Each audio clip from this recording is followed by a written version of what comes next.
नमस्कार मित्रों, संगम परिवार में आपका हार्दिक स्वागत है। मैं शैलेंद्र फिर एक नई कक्षा को लेकर के उपस्थित हूँ। मित्रों, आपके कथनानुसार आज हम 100 प्रश्नों को देखेंगे जो कि एक आपकी परीक्षा से पूर्व परीक्षा का काम करेगा। साथियों, निवेदन यह रहेगा कि इस कक्षा को देखने से पहले आप लोग सभी पेन और कॉपी लेकर के बैठें, जिससे कि जो जो प्रश्न आपको नया लगे या ऐसा लगे कि जो प्रश्न हमको थोड़ा तंग करने वाला है, तो उसको आप नोट कर लें और बाद में उसको पढ़ें। कहने का मतलब यह है कि आप अपने आप का आकलन करें। साथियों, वीडियो शुरू करने से पहले जो मित्र अपने संगम परिवार में पहली बार उपस्थित हैं, जिन्होंने अभी तक चैनल को सब्सक्राइब नहीं किया है, तो वे सभी चैनल को सब्सक्राइब कर लें। साथ ही वीडियो को लाइक करें और वीडियो के साथ साथ चैनल का लिंक भी शेयर करें, जिससे कि अन्य मित्रों को इस प्रश्नोत्तरी का लाभ हो सके। इस जो 100 नंबर का हमारा संभावित प्रश्नों का पेपर है, उससे क्या होगा कि आपको अपने आप को जांचने का एक मौका मिलेगा। आइए दोस्तों, अधिक समय न लेता हुआ प्रथम प्रश्न की ओर बढ़ता हूँ। प्रथम प्रश्न क्या है? वेदांगः अस्ति भवन्ति। वेदांग होते हैं, तो आप जानते हैं वेदांग कितने हैं, है ना? क्या 5, 6, षड, सप्त और चत्वारः। तो वेदांग की संख्या आप जानते हैं, षड वेदांग, शिक्षा, कल्प, व्याकरण, निरुक्त, छंद, ज्योतिष। ठीक है। 5 क्या है? 5 है हमारे निघंटु के अध्याय, है ना? या फिर हम कहें व्याकरण के 5 मुख्य प्रयोजन हैं। ठीक है। रक्षा, ऊह, आगम, लघु, संदेह। ठीक है। फिर 7 की बात करें तो हमारे 7 स्वर भी हैं, है ना? और हम स्वर के अलावा देखते हैं 7 पदार्थ हैं, जो कि हम तर्क संग्रह में पढ़ते हैं। 7 छंद भी हैं, गायत्री, उष्णिक, अनुष्टुप, है ना? बृहति, पंक्ति, जगति इत्यादि। ठीक है। चत्वारः, भाई 4 अष्टाध्यायी में प्रत्येक पाद में 4 अध्याय होते हैं। 4 हमारे शब्द हैं, चत्वारः पद जातानि, नाम, आख्यात, उपसर्ग, निपात, है ना? 4 हमारे वेद हैं, उनके 4 ही क्या नाम उपवेद हैं, है ना? कहने का मतलब ये है कि जो हम पहले से करते आए हैं कि प्रत्येक प्रश्न के जो 4 विकल्प हैं, उनसे भी संबंधित जो जो प्रश्न बन सकते हैं उन पर भी हमको बात करनी है। इस प्रश्न का जो उत्तर होगा दोस्तों, षड। आइए अगले प्रश्न की ओर बढ़ते हैं। अथर्ववेदस्य उपनिषत्सु का न गण्यते। अथर्ववेद के जो उपनिषद हैं उनमें कौन सा नहीं गिना जाता है? आपको मैंने पहले भी बताया है, इसको हम किस तरह याद करें। प्रश्न, मुंडक, मांडुक्य, है ना? अब जो जहाँ पर ये 3 हैं वो ही अथर्ववेद के हैं, इनके अलावा अन्य वेदों के हो सकते हैं।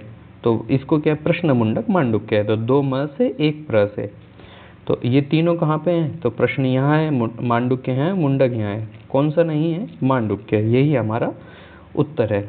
इसका भी याद रखना है, कई बार हम पढ़ते नहीं और न, नास्ति इत्यादि आ जाता है, नास्ति अस्ति, उसका भी न का भी ध्यान रखना है। मान लो यहाँ पर अथर्ववेदस्य उपनिषत्सु का गण्यते, आप यदि डायरेक्ट न को छोड़ देते हैं तो पहला विकल्प कर देंगे, तो आपने को प्रश्न भी सही से पढ़ना है और चारों विकल्प को भी। ठीक है। आइए अगले प्रश्न को देखते हैं। सामवेदस्य उपनिषत्सु न पठ्यते। सामवेद की उपनिषद में कौन सा नहीं आता है? दोस्तों, इसके 8 ब्राह्मण हैं। ठीक है। और उपनिषद भी हैं, तो हमें यहाँ प्रश्न पूछा है सामवेद का उपनिषद नहीं है, तो दोस्तों छांदोग्य है, केनोपनिषद है ना?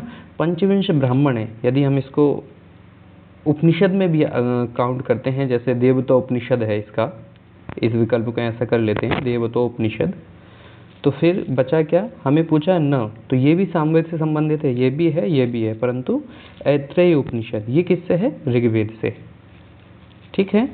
तो इस प्रश्न का जो उत्तर होगा वो क्या है? ऐत्रेय उपनिषद। चलिए अगले प्रश्न की ओर बढ़ते हैं। यम नचिकेता संवाद भवति। यम नचिकेता संवाद है, अब क्या केनोपनिषद से है ना? क्या कठोपनिषद से है, बृहदारण्यक उपनिषद से है, छांदोग्य उपनिषद से है? तो दोस्तों सबसे पहले तो ये यम नचिकेता कठोपनिषद से। यदि हम वेद की बात करें तो ये कठोपनिषद कृष्ण यजुर्वेद से, ठीक है, कृष्ण यजुर्वेद। चलिए अगले प्रश्न की ओर बढ़ते हैं। हाँ, जैसे यहाँ पर है छांदोग्य उपनिषद, ये सामवेद से है ना। केनोपनिषद ये भी सामवेद से है। बृहदारण्यक उपनिषद ये आप लोग कमेंट बॉक्स में बताएंगे कि बृहदारण्यक उपनिषद किस वेद से संबंधित है। चलिए कुछ प्रश्न मैं साथ में ये भी दूंगा तो आपको ये ढूंढने हैं, ठीक है, इनको भी नोट करते जाइए। जैसा अभी बृहदारण्यक उपनिषद के बारे में बताया तो आप इसका उत्तर कमेंट बॉक्स में भी लिखेंगे और अपनी जानकारी के लिए भी ढूंढेंगे, है ना। चलिए, कह वेदांग श्रोत्र रूपेण प्रसिद्धमस्ति। देखिए अगला प्रश्न वेदांगों से ये भी पूछा जा सकता है, तो आपको सबका पता होना चाहिए। जो मैं श्लोक बोल रहा था, शिक्षा ग्रहणम तो वेदस्य, तो वो जो श्लोक है वो सबको याद होना चाहिए और सबका पता होना चाहिए। मुखम व्याकरणम स्मृतम, ठीक है। तो शिक्षा क्या है? ग्रहण है, नासिका है, ठीक है, नासिका। व्याकरणम क्या है? मुखम। निरुक्तम क्या है? श्रोत्र, ठीक है। कल्प क्या है? हस्तपादौ छंदपादौ तु वेदस्य हस्तकल्पोत पठ्यते। तो कल्प क्या है? हाथ, ठीक है। छंद क्या है? पैर। तो ऐसे ही ये 6 के 6 जो व्याकरण के अंग वेदांग हैं, इनको वेद रूपी पुरुष का क्या क्या बताया वो आपको पता होना चाहिए। तो इस प्रश्न का जो उत्तर हो गया हमारा श्रोत्र कौन है? निरुक्त। चलिए अगले प्रश्न की ओर बढ़ते हैं। आस्तिक दर्शनेषु न गण्यते। हम यूनिट 22 देखें तो दूसरी यूनिट हमारी षड्दर्शन से संबंधित है। तो आज जो षड्दर्शन है वो आस्तिक दर्शन होते हैं, तो उनमें कौन सा नहीं गिना जाता है? तो दोस्तों सांख्य है, योग है, वैशेषिक है, मीमांसा है, वेदांत है ना। मीमांसा, वेदांत या पूर्व मीमांसा, उत्तर मीमांसा कह सकते हैं, ठीक है।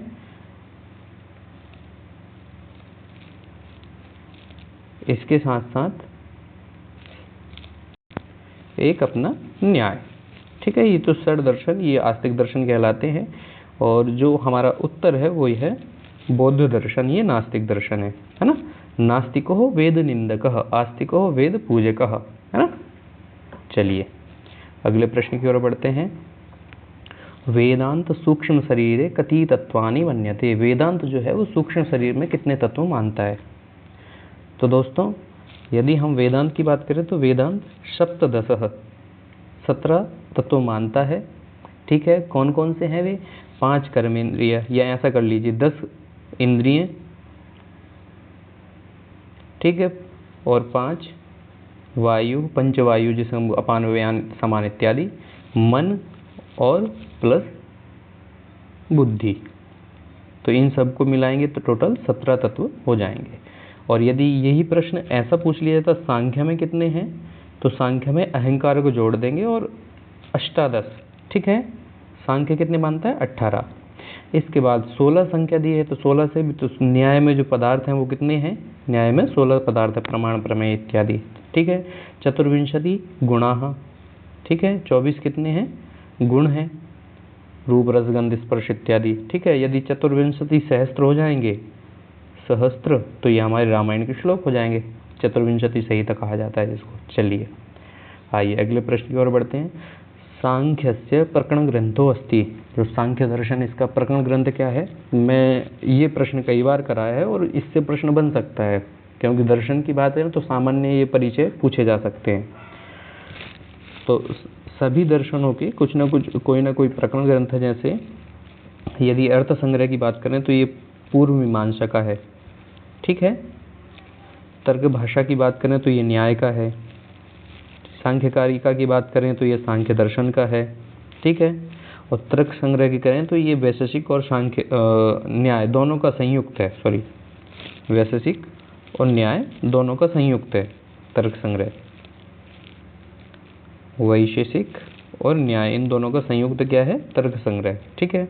हमें प्रश्न क्या पूछा है कि सांख्य दर्शन का प्रकरण ग्रंथ और सांख्यकारिका, इसके लेखक क्या हैं? ईश्वर कृष्ण, ठीक है। दोस्तों ये 100 प्रश्न लगभग आपके 400 प्रश्न के बराबर होंगे, और आपको धैर्य से वीडियो को पूरा देखना है और समझना है, और वीडियो अच्छा लगे तो वीडियो को लाइक भी करना है, ठीक है। आइए, भावना। ये भावना कहाँ का प्रकरण है? ये पूर्व मीमांसा का है। और भावना कितने प्रकार की होती है, ये प्रश्न है। तो भावना द्विधा, 2 प्रकार की होती है, एक आर्थी भावना और एक शाब्दी भावना, ठीक है। चलिए अगले प्रश्न की ओर बढ़ते हैं। यदि हम और बात करें तो संस्कृत में 3 वचन, 3 पुरुष, 3 लिंग, है ना। ऐसे ही चतुर्धा की बात करें तो अभी हम बात कर रहे थे 4 प्रकार के शब्द हैं, है ना, नाम, आख्यात, उपसर्ग, निपात। ऐसे ही पंचधा, 5 प्रकार के, 5 वायु हैं, पंचनली की कथा भी आती है। तो जो जो प्रश्न आपके दिमाग में आता जाता है उनको विचार करना है, लिखना है, ठीक है। आइए अगले प्रश्न की ओर बढ़ते हैं। क्रमानुसारम चिनुतः, आप क्रम के अनुसार चुनिए कि कौन सा सही है। ये क्या है? चित्त भूमियाँ। योग दर्शन से प्रश्न है चित्त भूमियाँ।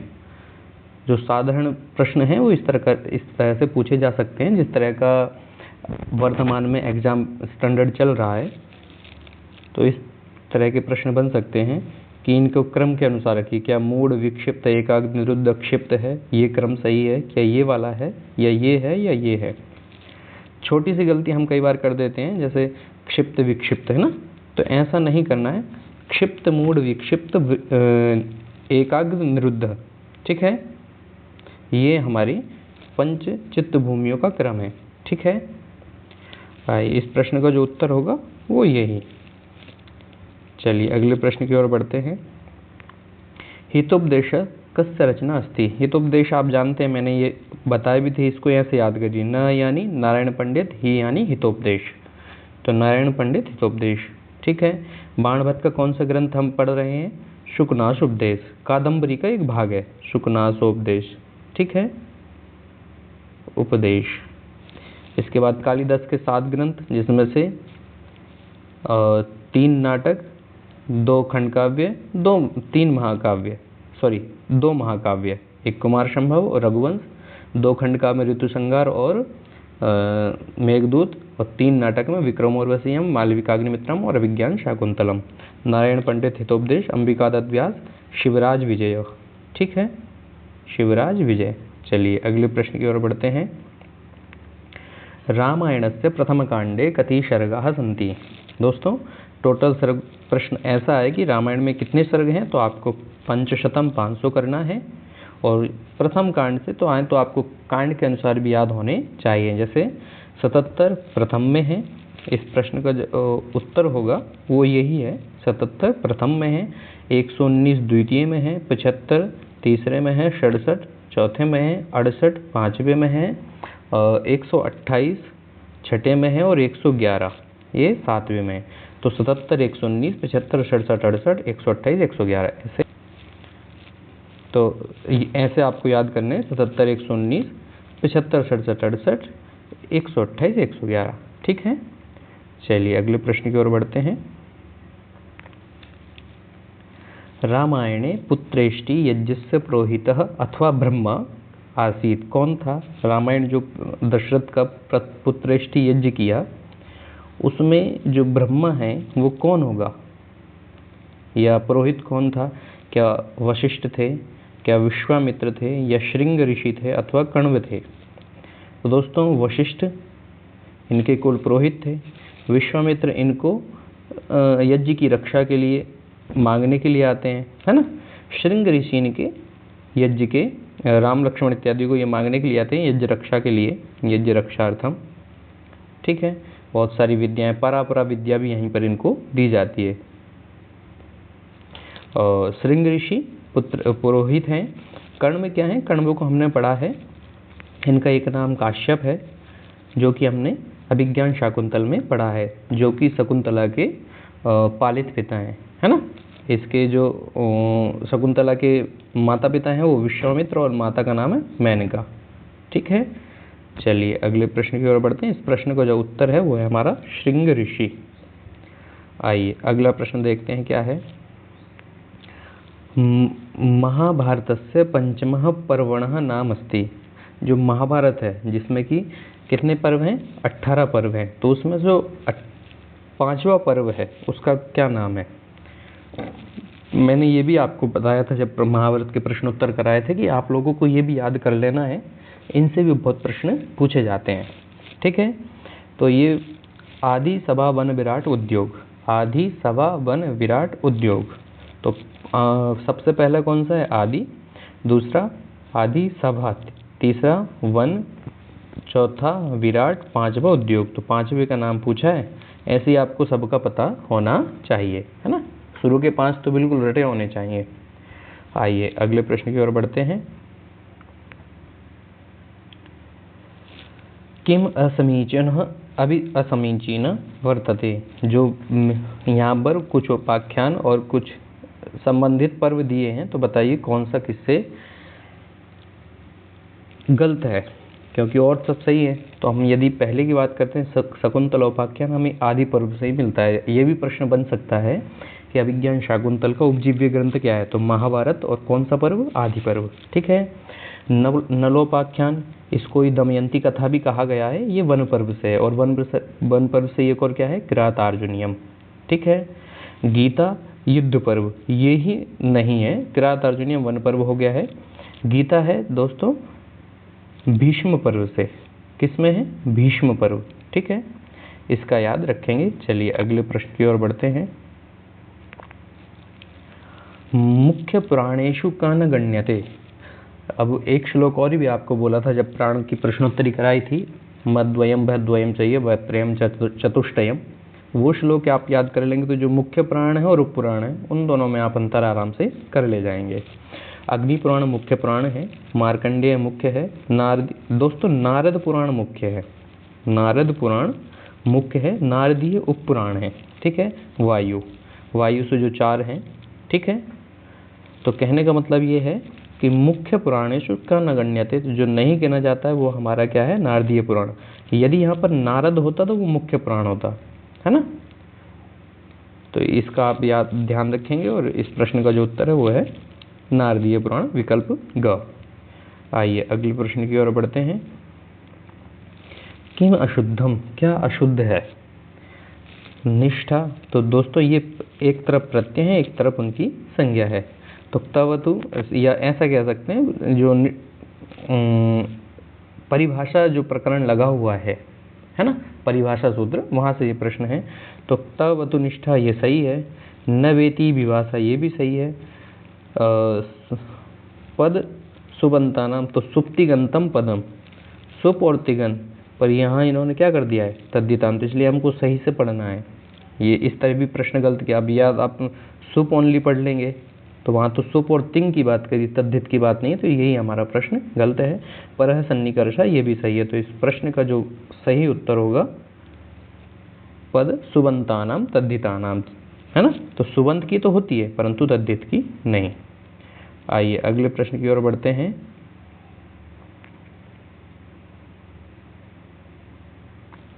यस्याम विकल्प निषेधयो वर्णनम भवति, जिसमें विकल्प और निषेध किया जाता है वह होती है, क्या होती है वो?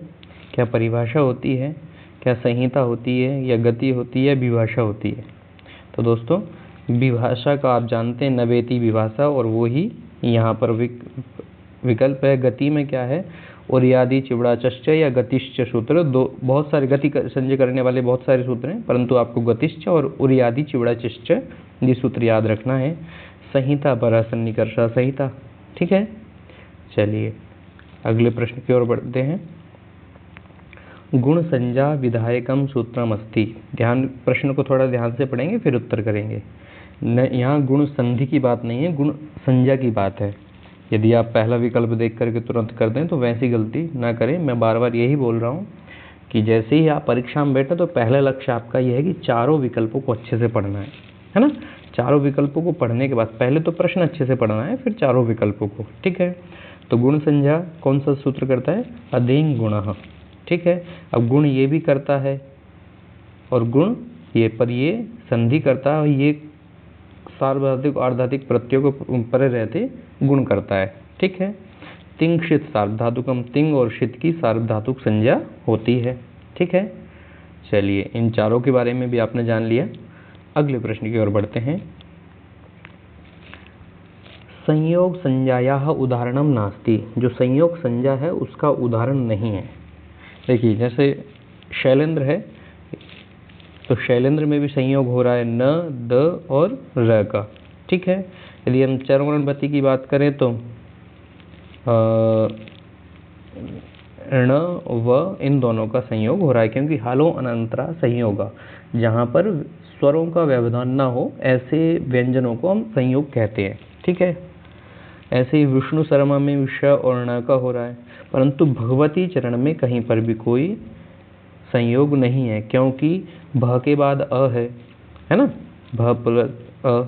ऐसे ग के बाद भी है, व के बाद भी है, कहीं पर भी कहने का मतलब यह है संयोग नहीं हो पा रहा। तो इन्होंने पूछा संयोग संज्ञायाः उदाहरण नास्ति, संयोग संज्ञा का उदाहरण यही है, विकल्प घ।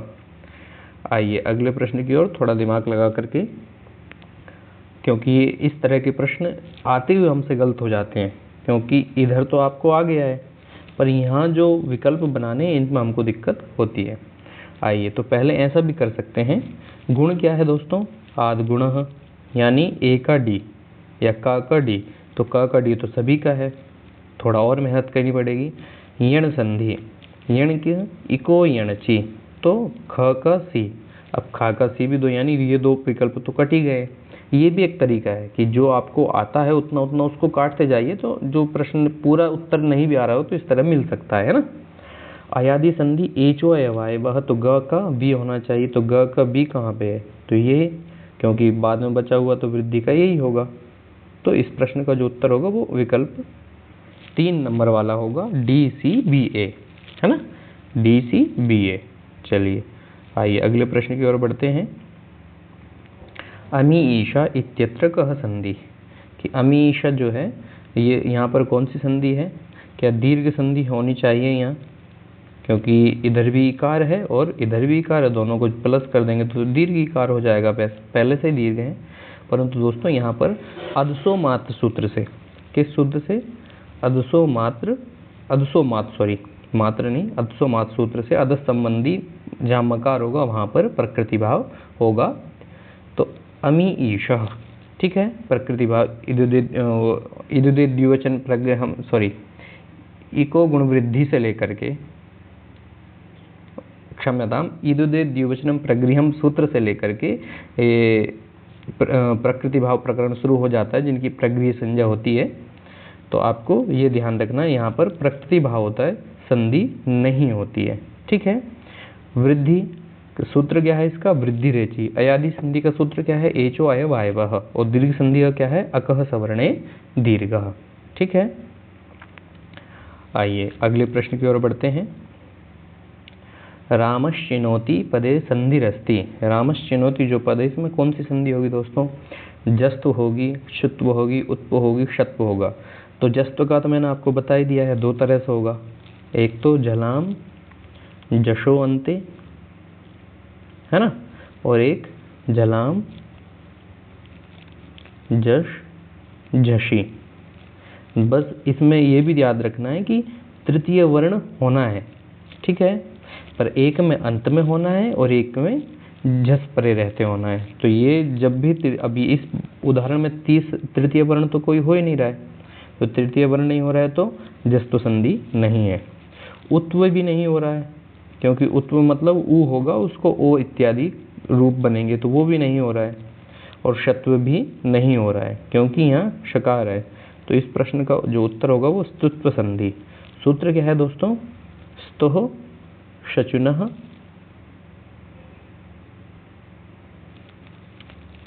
सचुनः शु। तो शकार और तवर के स्थान पर शकार और चवर के योग में शकार और चवर्ग होते हैं। तो यहाँ पर रामस शब्द था, क्या शब्द था? रामस। ठीक है, आगे था चिनौती। बाकी आप सभी M2 TGT शिक्षक बनने जा रहे हैं, तो आपको ये जो प्रक्रिया है इतनी ये पता होनी चाहिए, है ना, क्योंकि जो मैंने बोल दिया है तो शकार और तवर्ग, तो इस सकार के स्थान पर शकार और चवर्ग होंगे, तो सकार और चवर्ग होंगे, पर कब होंगे? जब इन दोनों का योग हो। तो यहाँ च का योग है श के बाद, इसलिए ये रूप हो गया है। आइए अगले प्रश्न की ओर बढ़ते हैं।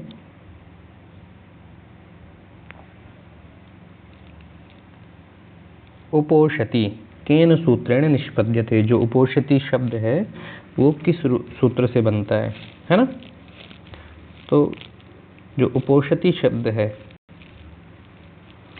तो यहाँ पर क्या है दोस्तों, उपोषति, हमें उपोषति में कौन सा क्या गुण हो रही है ना, गुण संधि हो रही है, अथवा एत्य दत्युष्ठु ये सूत्र काम कर रहा है। ये सूत्र क्या कहता है, ये अवर्णाद एज आद्यो रित्य धत्योरूढ़ी च परे वृद्धि रेखादेशु भवति। अर्थात अवर्ण से पर यदि एज प्रत्याहार पर हो, यानी अ के बाद में कौन सा प्रत्याहार पर हो, एज, ठीक है, तो वाली इण तथा एद धातु को, तो इण और एद, तो यहाँ पर इण और एद दोनों धातु नहीं, इसलिए यहाँ पर ये रूप नहीं लगता है, ठीक है।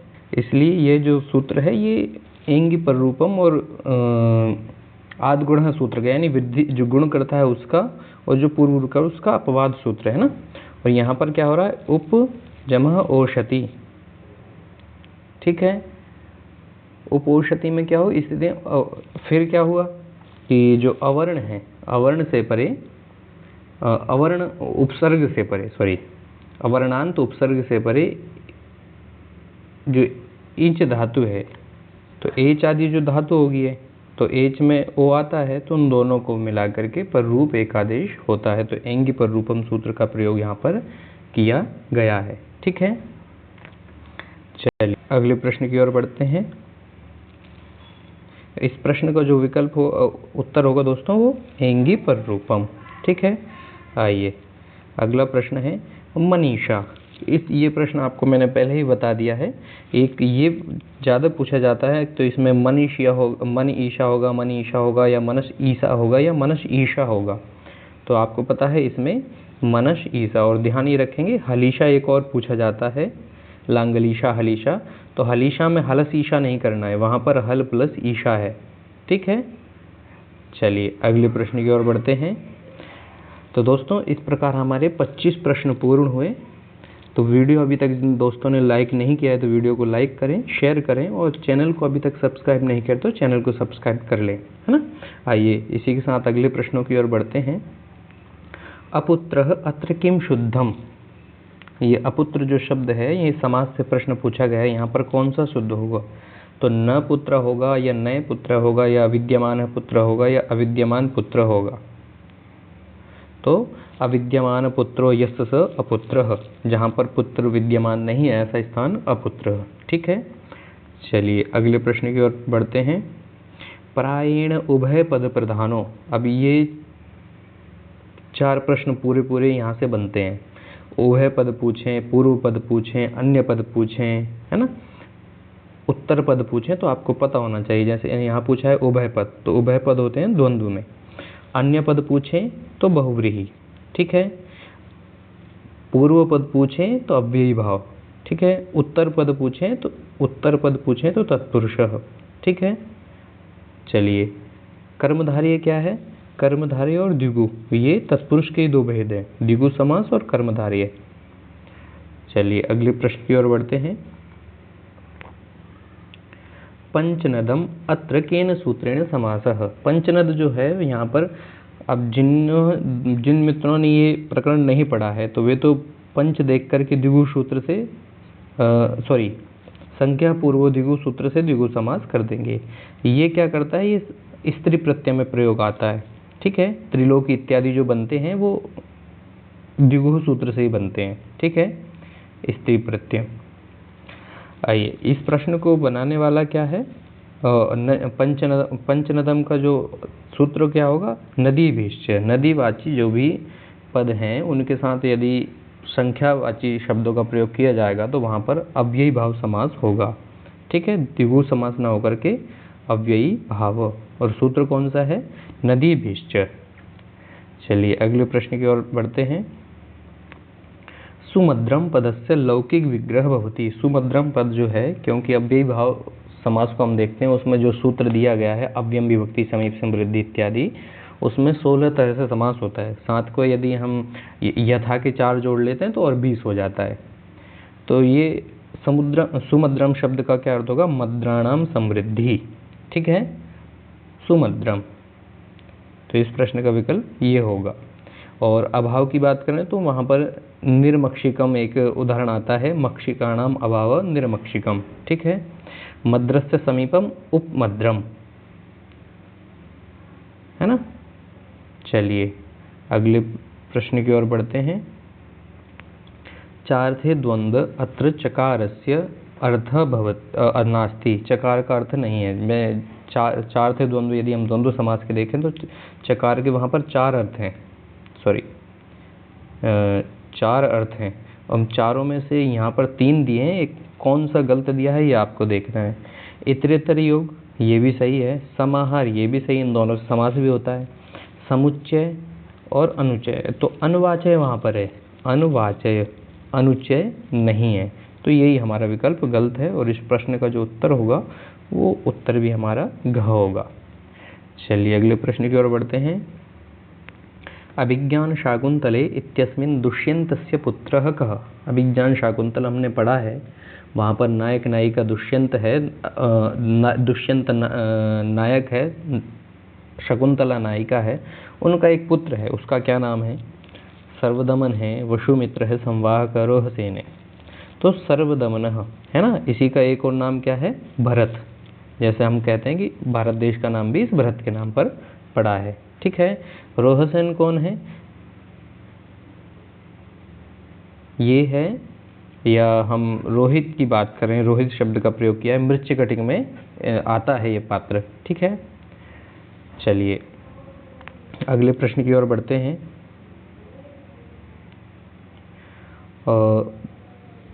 वितरति गुरु प्राज्ञे विद्याम यथैव तथा जड़े ये मुक्ति अस्ति। उत्तर रामचरित भी हमारे उसमें है, सामान्य परिचय में, परंतु ये प्रसिद्ध पंक्ति है, तो ये पूछी जा सकती है कि वितरति गुरु प्राज्ञे, वितरति यानी बांटता है, देता है, गुरु यानी गुरु, प्राज्ञे यानी विद्वान व्यक्ति को, विद्याम विद्या को, यथैव जैसे ही, तथा जड़े वैसी ही किसको देता है, जो बेचारा जड़ बुद्धि बालक है। अब इसमें शिक्षक ने या गुरु ने तो दोनों को बराबर समान रूप से दिए, परंतु कोई ज़्यादा ग्रहण करता है, कोई कम। तो यह जो पंक्ति है कहाँ पे है, उत्तर रामचरित है। कुछ स्वप्नवास दत्तम की पंक्तियाँ हैं, उनको भी आप देख लेंगे, मैंने उसको कराया भी है ना। आप स्वप्नवास दत्तम वाली जो वीडियो है उनको जाकर के प्लेलिस्ट से देखेंगे तो बहुत सारे प्रश्न आपको वहाँ पर मिल जाएंगे। आइए अगले प्रश्न की ओर बढ़ते हैं। अभिज्ञान शाकुंतले यास्तद्येति शकुंतलेति हृदयम इति कस्य उक्ति वर्तते। जो अभिज्ञान शाकुंतल है जिसका हमारे पास चतुर्थ अंक लगा हुआ है, सबसे प्रसिद्ध है ना, कौन सा, चतुर्थ अंक, उसकी यह पंक्ति है। और ये पूछा है किसकी पंक्ति है, किसने बोला है, तो यास्तद्येति शकुंतलेति हृदयम। जो श्लोक चतुष्टय आता है, उस श्लोक चतुष्टय में एक श्लोक है यास्तद्येति शकुंतलेति हृदयम संस्पृष्ट मुक्तकंठया। ये चारों श्लोक जो हैं, अस्मान साधु विचिन्त्य, है ना,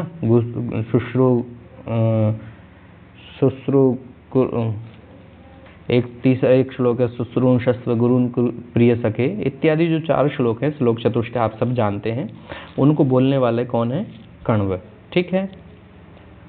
मारीच कौन है, जब अभिज्ञान शाकुंतल के पंचम अंक में दुष्यंत शकुंतला को पहचानने से मना कर देते हैं, तब शकुंतला कहाँ पर रहती, मारीच आश्रम में, है ना, मारीच ऋषि के आश्रम में रहती है। तो ये वो मारीच है, ठीक है। शारंग अब क्या है, कण्व के शिष्य हैं, जो कि शकुंतला को हस्तिनापुर छोड़ने के लिए जाते हैं, ठीक है। आइए अगले प्रश्न की ओर बढ़ते हैं। भवितव्यानाम द्वाराणि भवन्ति सर्वत्र। ये प्रथम अंक की पंक्ति है दोस्तों, पर ये कहा है इसमें कि जो भवितव्यानाम द्वाराणि, जो करने वाले लोग हैं, जो काम को करने की इच्छा ठान लेते हैं, जैसे हम शिवराज विजय में पढ़ते हैं, देहम व पढ़ते हैं, कार्यम व सादेहम देहम व पाते हैं। तो जिसने व्यक्ति ने काम करने की इच्छा ठान ली है, तो उसके लिए तो सर्वत्र द्वाराणि भवन्ति, हर जगह रास्ते खुले रहते हैं। तो ये पंक्ति प्रथम अंक में है ना। चलिए, तो बाकी आप चतुर्थ अंक की पंक्तियां मैंने एक पूरी वीडियो में भी संकल्प सीरीज के अंतर्गत कराई है, तो आप उनको भी देख सकते हैं। साथ ही कुछ ये जो पंक्ति हैं ये भी आपको पता होनी चाहिए। आइए अगले प्रश्न की ओर बढ़ते हैं। शकुंतलायाः मातु नाम किमस्ति, शकुंतला की माता का क्या नाम है। तो मैं थोड़ी देर पहले भी आपको बताया था, शकुंतला की माता का नाम क्या है, मेनका। पिता का क्या नाम है, विश्वामित्र। यदि पूछा जाए कि पालित पिता कौन है तो वो कण्व है। ये इनका एक नाम आ सकता है काश्यप, ठीक है, जो कि इनकी सुख शांति के लिए सची तीर्थ जाते हैं। किस तीर्थ में जाते हैं ये भी प्रश्न पूछा जाता है, सची तीर्थ, ठीक है। सची तीर्थ जाते हुए अतिथियों की सेवा का भार शकुंतला को दिया हुआ था, परंतु शकुंतला दुष्यंत के प्रेम में व्याकुल होकर के, क्योंकि बहुत दिनों से ना तो कोई पत्र आया ना कोई किसी प्रकार की बात हुई, तो वो दुख में बैठी हुई थी। जब ये श्लोक बोलते हैं यमन विचिंतयन्ति यमनन्यमांसा, तो वहाँ पर दुष्यंत इनको श्राप देते हैं, सॉरी दुर्वासा ऋषि श्राप देते हैं। चलिए, इस प्रश्न का उत्तर है शकुंतलायाः मातु नाम किमस्ति, मेनका। आइए अगले प्रश्न की ओर बढ़ते हैं। घोषवती वीणा कस्मिन् नाटके वर्तते। घोषवती जो वीणा है, तो वीणा के विषय में मैंने आपको बताया है कि जो घोषवती वीणा है ये स्वप्नवास दत्तम में वर्णित है, जो कि उदयन की जो वीणा है उसका नाम है, या तो ऐसा कह सकते हैं वाशव दत्ता की जो वीणा का नाम है, ठीक है। वैसे तो प्रश्न यही आएगा वीणा किसके, तो उदयन का होगा, ठीक है, वाशव दत्ता का नाम छोड़ दीजिए। तो उदयन की जो वीणा है उसका नाम है घोषवती वीणा, ठीक है। यदि हम नारद की वीणा की बात करें तो महती नाम है, ठीक है, जो कहाँ मिलेगी हमको, शिशुपाल वध में हम जब पढ़ते हैं तो नारद की वीणा का क्या नाम है, महती, ठीक है। और सरस्वती की जो माता सरस्वती हैं, देवी सरस्वती, उनकी जो वीणा है उसका नाम आप लोग बताएंगे, ठीक है। उत्तर रामचरित किसकी रचना है, भवभूति की, जो कि भवभूति ने 3 नाटक लिखे हैं, उत्तर रामचरितम, महावीर चरितम और मालती माधवम, तीनों मालती माधवम प्रकरण ग्रंथ, सॉरी, ठीक है। और उत्तर रामचरितम और महावीर चरितम नाटक हैं, ठीक है। इसमें 7 अंक हैं। अभिज्ञान शाकुंतल में भी 7 अंक हैं, जो कि कालिदास की रचना है, और इस पर मल्लीनाथ ने संजीवनी टीका लिखी है। मल्लीनाथ ने मतलब कालिदास के सभी ग्रंथों पर संजीवनी टीका लिखी है, ठीक है। मृच्छकटिक शूद्रक की रचना है, ये आपको पता होना चाहिए। ये भी प्रकरण ग्रंथ है, इसमें 10 अंक हैं। कितने, 10 अंक। चलिए अगले प्रश्न की ओर बढ़ते हैं। दुखम न्यासस्य रक्षणम इति कस्य नाटकस्य उक्ति अस्ति। तो दुखम न्यासस्य रक्षणम, जब पद्मावती के पास वाशव दत्ता को लेके जाते हैं तो तब पद्मावती बोलती कि सबसे बड़ा जो दुख है ना वो न्यास को रखने का है, दूसरे की धरोहर को अपने पास सुरक्षित रखने का। तो ये स्वप्नवास दत्तम से वर्णित है। लेखक भास, टोटल इनके 13 नाटक, कुछ रामायण पर आधारित, कुछ महाभारत पर आधारित, कुछ कल्पना मूलक, ठीक है। प्रतिमा नाटक 4 अंक, विक्रम और वसीयम कालिदास, इसको त्रोटक ग्रंथ भी कहते हैं, है ना, त्रोटकम, विक्रम और वसीयम। मध्यम व्यायोग, ये भी कालिदास का है, जो कि महाभारत पर आधारित है। मध्यम व्यायोग मतलब ये मध्यम व्यायोग का है भीम को, ठीक है, महाभारत पर आधारित है। चलिए अगले प्रश्न की ओर बढ़ते हैं। वसंतकः केन नाटकेन सह संबद्ध। जो वसंतक है वो किस नाटक से संबंधित है, तो दोस्तों ये विदूषक है, जो कि अभिज्ञान स्वप्नवास दत्तम से है। अभिज्ञान शाकुंतल के जो विदूषक है उनका नाम है मांडव्य, ठीक है। अभिषेक नाटक, इसमें भी 4 अंक हैं, जो कि रामायण से संबंधित है और भास का नाटक है। मालती माधव प्रकरण ग्रंथ है और भवभूति के द्वारा लिखा गया है, ठीक है। चलिए अगले प्रश्न की ओर बढ़ते हैं। अगला प्रश्न क्या है दोस्तों, स्वप्नवासव दत्तस्य नाटकस्य नायका कः। अब स्वप्नवास दत्तम का नायक कौन है ये आप लोग जानते हैं। उदयन, उनके मंत्री का क्या नाम है, यौगंधरायण, ये प्रधानमंत्री हैं, प्रधानमंत्री, ठीक है। इनके सेनापति का नाम है रुमणवान, ठीक है, जो कि अपने नेतृत्व में जो उदयन है उनके राज्य को हड़पने के लिए जो नायक आता है, जो इनका शत्रु आता है, उसको हराते हैं, ठीक है। चलिए चारुदत्त का है, मृच्छकटिक के नायक हैं, ठीक है, धीरोदात्त कोटि के, धीरोदात्त। चलिए अगले प्रश्न की ओर बढ़ते हैं। अब प्रकरण के नाम धीर प्रशांत, सॉरी चारुदत्त क्या है? धीर प्रशांत। प्रकरण का जो नायक होगा वो धीर प्रशांत कोटि का होगा।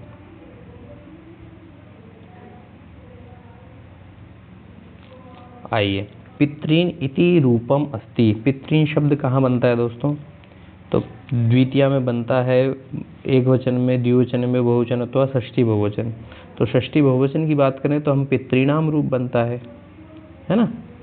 द्वितीय बहुवचन में पितृन बनता है, द्वितीय द्विवचन में पितः पितरौ पितराः, ठीक है। पितः पितरौ पितृन बनता है, ठीक है, पितरौ द्विवचन में, और एक वचन में पिता या पितरम, द्वितीय विभक्ति के एक वचन में पितरम रूप होगा, ठीक है। आइए अगले प्रश्न को देखते हैं। मातृ शब्दस्य चतुर्थी एकवचने रूपम अस्ति। मातृ शब्द का चतुर्थी एकवचन में रूप क्या होगा?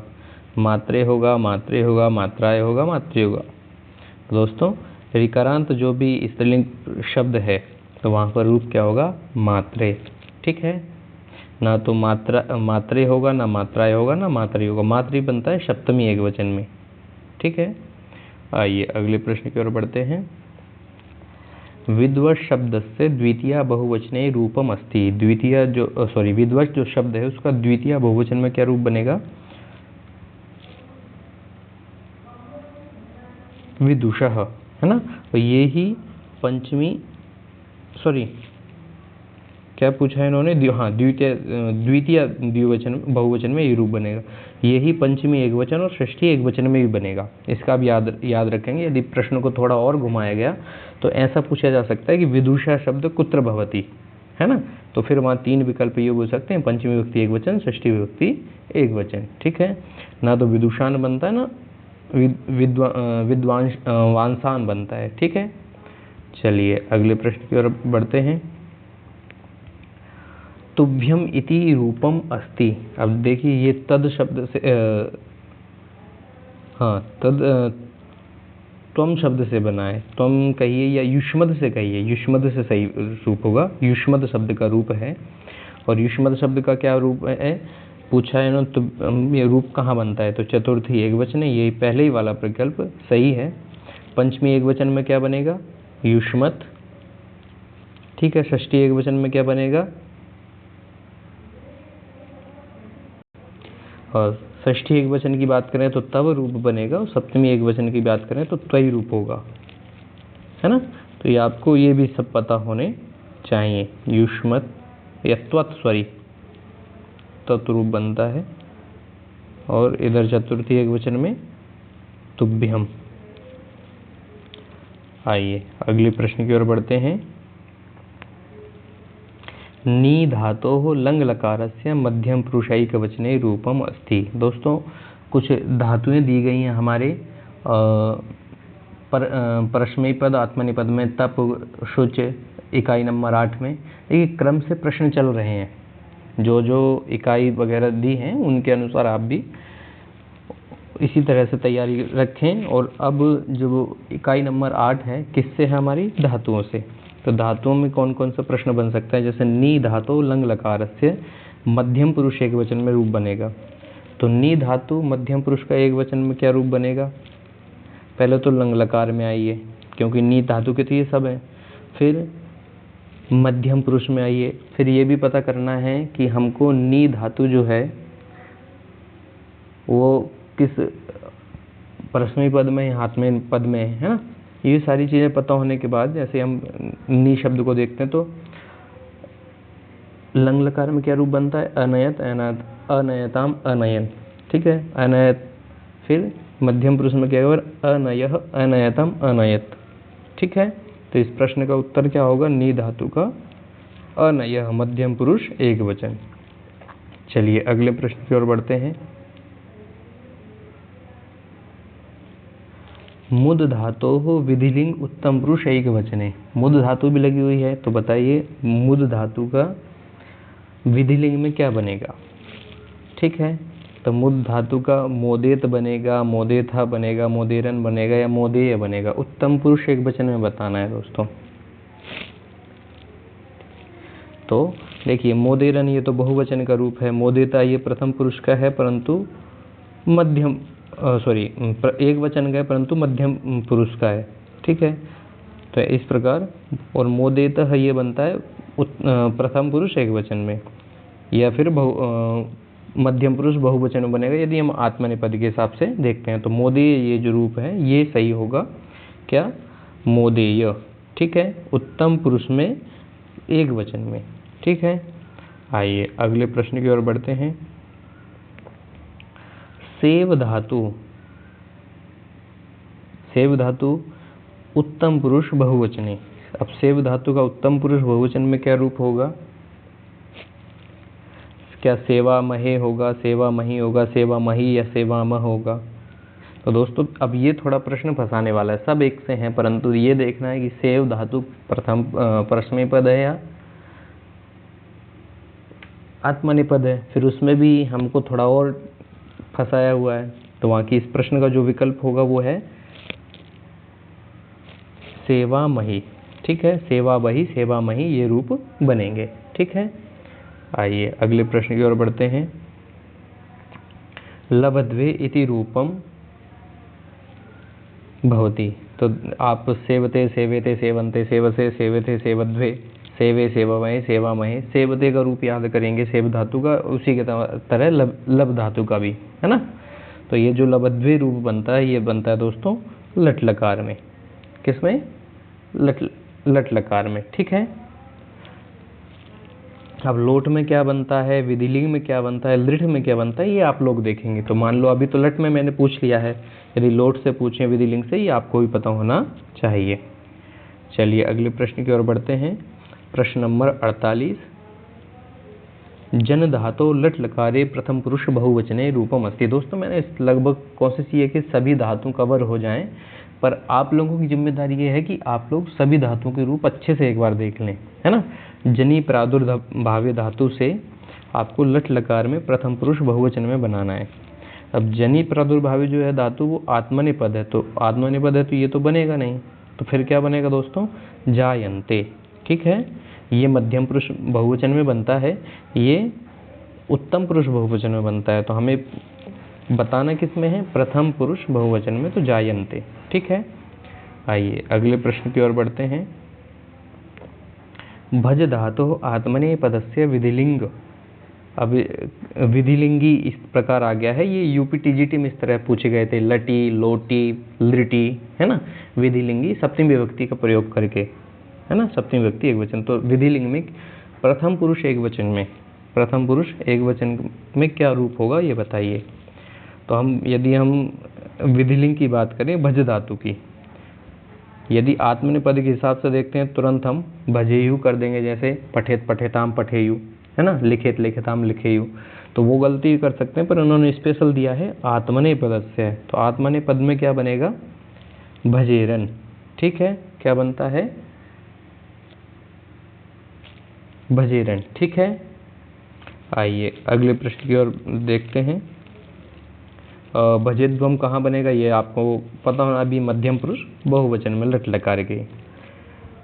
आइए अगला प्रश्न क्या है? पच प्लस तवतु प्रत्यय। ये भी अपने प्रत्यय लगे हुए हैं, तो धातु भले नहीं है परंतु प्रत्यय है, तो प्रत्यय से क्या बन सकता है ये आप देखेंगे। तो क्या पक्तवान बनेगा या पक्ववान बनेगा, पचितवान बनेगा या पाचितवान? तो हम जब पच धातु तवतु प्रत्यय करते हैं तो दोस्तों रूप बनता है पक्ववान। क्या रूप होगा? पक्ववान। ठीक है, आइए अगले प्रश्न की ओर बढ़ते हैं।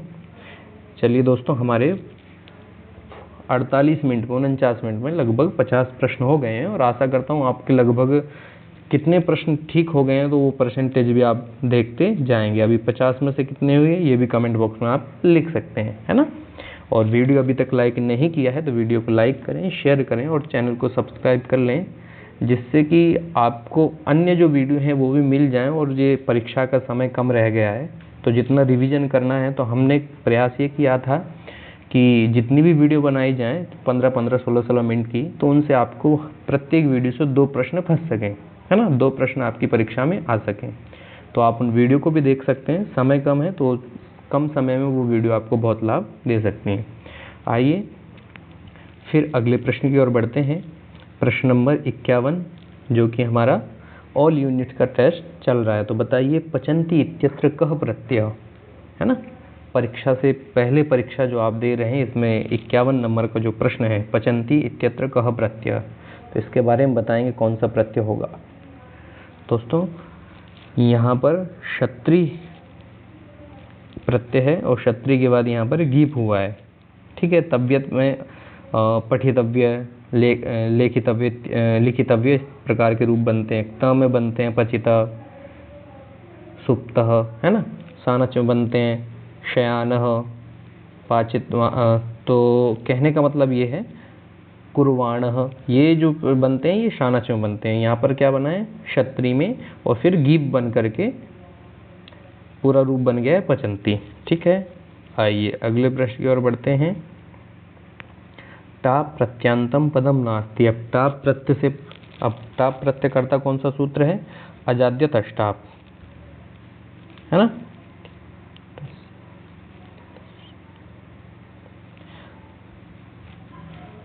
ठीक है, आजादी गण के जो धातु हैं उनसे जो प्रत्यय करने वाला है वो है आजादी गण में पठित जो शब्द है उनसे टाप प्रत्यय होता है। जैसे चटक शब्द है, एडक शब्द है, खटवाक शब्द है, तो वहाँ पर टाप, चटक से चटका बनाया, एडक से एडका बनाया, ठीक है। परंतु विश्वपा जो शब्द है वो ऐसा ही शब्द है, इसमें टाप प्रत्यय नहीं है। तो यही पूछा है कि टाप प्रत्यांत पद नहीं है तो विश्वपा नहीं है, ठीक है। आइए अगले प्रश्न की ओर बढ़ते हैं। टाप प्रत्यस्य भवति। अब टाप प्रत्यय होता है क्या, कर्ता में होता है, कर्मणि में होता है भाव, तो टाप होता है स्त्रीत्व होती है, स्त्री प्रत्यय को बताने के लिए, है ना। स्त्रीत्व की विवक्षा में टाप प्रत्यय होता है। चलिए अगले प्रश्न को देखते हैं। कस्याम विवक्षायाम गीप प्रत्यय भवति। किस विवक्षा में, क्या कर्तृत्व विवक्षा में, कर्मत्व विवक्षा में, प्रातिपदिक विवक्षा में, या तो स्त्रीत्व विवक्षा में। तो ये जो गीप प्रत्यय होता है दोस्तों स्त्रीत्व की विवक्षा में। एक तो टाप, डाप, चाप, 3 प्रत्यय हैं, तो आप पे ये दोनों तो नहीं ये लगा हुआ है, और गीप, गीश और गीन, है ना। सारंगवद्योगीनी सूत्र से गीन प्रत्यय होता है। और एक शब्द युवती का ती प्रत्यय और ऊंग प्रत्यय, ये कुछ स्त्री प्रत्यय हैं, है ना। पर आपके पास टाप, गीप, गीस, गीन ये 3 हैं, तो इनके उदाहरण देख लीजिए। और जो मैंने वीडियो स्त्री प्रत्यय से संबंधित डाला है तो उसको भी आप एक बार देख सकते हैं, है ना। चलिए अगले प्रश्न की ओर देखते हैं। भवत क्षत्रि प्रत्यांतम गीप भवति, है ना। अब भवत शब्द का क्षत्रि प्रत्यांत रूप देखें तो क्या बनेगा। ये तो दोस्तों लट लकार के हैं दोनों, और ये हैं भवती। हम बात करते हैं जैसे भवती, जब भवान जैसे यूज करते हैं हम, है ना, पुल्लिंग में, ऐसे स्त्रीलिंग में क्या होगा भवती, ठीक है। तो और इन्होंने क्षत्रि प्रत्यांत पूछा है तो वो होगा भवंती। जैसे पचंती बन रहा था वैसे ही भवंती बनेगा, ठीक है। आइए अगले प्रश्न की ओर बढ़ते हैं।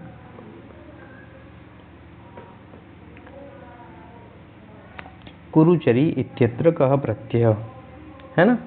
तो कुरुचरी में दोस्तों गीप प्रत्यय है।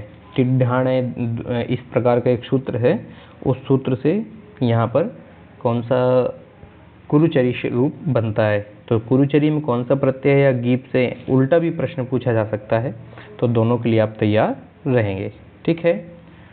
जो मैं सूत्र बोल रहा हूँ टिड्ढाण इत्यादि, आप उस सूत्र को एक बार जाकर देख लेंगे तो बहुत सारे और उदाहरण आपको वहाँ पर मिल जाएंगे।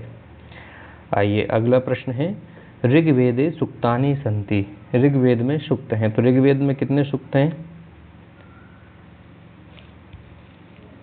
ये हैं, ये हैं, ये हैं, ये हैं। तो दोस्तों ऋग्वेद में 1028 सूक्त हैं, ठीक है। चलिए अब अगला प्रश्न है। वाजसनेयी शाखा अस्ति। वाजसनेयी शाखा किस वेद से संबंधित है, क्या शुक्ल यजुर्वेद से है, कृष्ण यजुर्वेद से है, सामवेद से है, अथर्ववेद। तो दोस्तों वाजसनेयी जो शाखा है वो हमारी शुक्ल यजुर्वेद से है। किस वेद से है, शुक्ल यजुर्वेद से, ठीक है। आइए अगले प्रश्न की ओर बढ़ते हैं।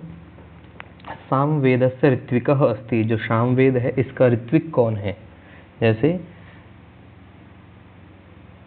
जो ये ऋग्वेद है उसका जो ऋत्विक है वो है होता, ऋग्वेद, ठीक है। अध्वर्यु है यजुर्वेद, ब्रह्मा है अथर्ववेद। अब जो बचे हुए हैं वो कौन है? उद्गाता सामवेद। ठीक है, ये प्रश्न भी पूछा जा सकता है, मिलान के लिए भी आ सकता है ना। आइए अगले प्रश्न की ओर बढ़ते हैं। प्रश्न नंबर 60, यजुः शब्दस्य अर्थः अस्ति। यजुः शब्द जो है इसका क्या अर्थ है? क्या इज्जते अनेन इति यजु होगा, या नियताक्षरावसानो यजु होगा, पद्यात्मको यजु होगा, या यजुषाम अयजुषाम वेदः होगा? तो दोस्तों देखिए, थोड़ी थोड़ी यहाँ पर गलती की हुई है, या थोड़ा थोड़ा आपको अंतर दिया है। जिसको सही से पंक्ति याद है वो ही इसको कर सकता है। जैसे यहाँ इन्होंने दिया नियताक्षरो, यहाँ पर अनियताक्षरो है। क्या है? अनियताक्षरो यजि। फिर पूछा है पद्यात्मको, पद्य तो इसमें है ही नहीं, तो ये है गद्यात्मको यजु। ठीक है। दूसरा है यजुषाम होना चाहिए, अयजुषाम नहीं, यानी जो अ दिया है यहाँ पर गलत है। और बाकी इज्जते अनेन इति ये यहाँ पर सही है, तो 60 का विकल्प ए ये सही होगा। ठीक है, इज्जते अनेन इति यजुः। आइए अगला प्रश्न देखते हैं। देवी भागवतम पुराणम अस्ति। देवी भागवत पुराण है, ये उपपुराण है, महापुराण है, केवल पुराण है, यह पुराण है? तो दोस्तों विकल्प ये भी सही है, ये भी सही है, परंतु उससे अच्छा हमको विकल्प मिला है महापुराण, तो हम इसकी ओर जाएंगे। तो 61 का क्या होगा विकल्प संख्या ग। ठीक है, महापुराण, सॉरी उपपुराण, क्षम्यता, पुराण भी है, महापुराण भी है, केवल पुराण भी कह सकते, परंतु इन्होंने पूछा देवी भागवतम, तो उपपुराण के अंतर्गत आता है, क्योंकि हमने पढ़ा है मैद्वयम भैद्वयम चैव वैत्रयम चतुष्टयम अनापलिंग कुस्कानि पुराणानि प्रचक्षते। ठीक है। आइए ये देखिए, थोड़ा सा प्रश्न को सही से न पढ़ने पर इस प्रकार की गलतियां हो सकती हैं। यदि यहाँ पर श्रीमद् भागवत आ जाता तो आप फिर महापुराण के साथ जाते, और ये दोनों विकल्प भी हैं, परंतु मैंने कारण क्या बताया कि उससे अच्छा हम पे विकल्प जो है उसकी ओर जाएंगे। ठीक है, चलिए। बृहत्तमम पुराणम अस्ति। सबसे बड़ा पुराण कौन सा है? तो स्कंद पुराण। ठीक है, चलिए अगला प्रश्न है। वायु पुराण को शिव पुराण के नाम से जानते हैं, ये भी आप लोग याद रखेंगे। अगला प्रश्न है पुराण शब्द से अर्थ है। पुराण शब्द का अर्थ क्या है? प्राचीनम है, आधुनिकम है, ज्ञानम है, लोकम। जब वेद की पूछें तो वेद का अर्थ क्या है? ज्ञान। और पुराण का पूछें तो प्राचीनम। ठीक है, इस प्रश्न का उत्तर क्या होगा हमारा दोस्तों? प्राचीनम, पुराणम प्राचीनम। चलिए अगले प्रश्न की ओर बढ़ते हैं। इतिहास पुराणम च पंचमो वेदः उच्यते। इतिहास और पुराण को पांचवा वेद कहा जाता है, ये किस में कहा है? तो भागवत पुराणे। कहाँ पर लिखी है पंक्ति? भागवत पुराणे इतिहास पुराणम च पंचमो वेदः उच्यते। ठीक है, चलिए अगले प्रश्न की ओर बढ़ते हैं।